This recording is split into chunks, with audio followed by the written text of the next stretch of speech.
नवसाला पावणाऱ्या सैदापूर तालुका कराड येथील पावकेश्वर मंदिरात महाशिवरात्रीला तुफान गर्दी।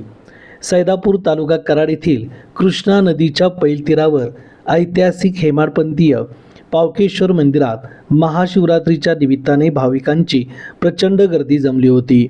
मूळ संभापूर नाव असलेले सैदापूर हे गाव छत्रपती शिवाजी महाराजांच्या कालखंडा अगोदरचे आहे। पावकेश्वराची मनोभावी पूजा केल्यास तो भक्तांच्या श्रद्धेला पावणारा असा ईश्वर आहे। या मंदिराचे बांधकाम सुंदर असून अनेक देवदेवतांच्या मूर्ती कोरलेल्या आहेत। या मंदिराला चारी बाजूनी 20 फुटांची तटबंदी आहे।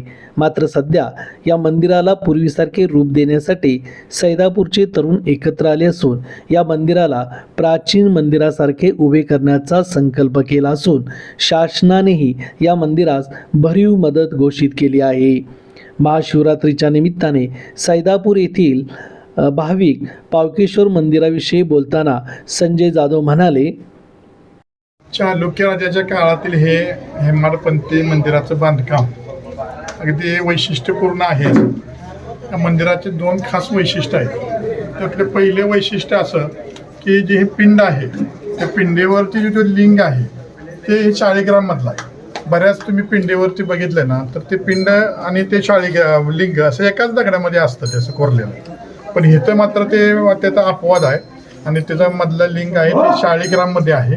बाकीचे पिंड दगड वेगळा आहे।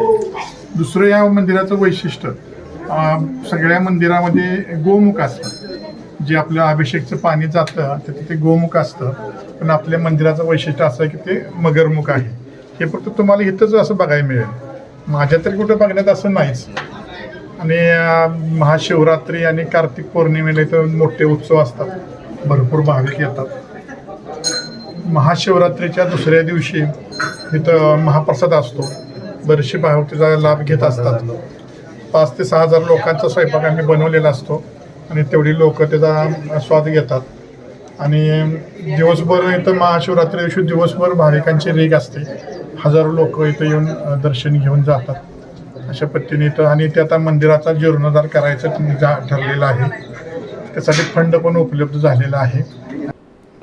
रन फास्ट न्यूज चॅनलसाठी प्राध्यापक दादाराम साळुंके, कराड।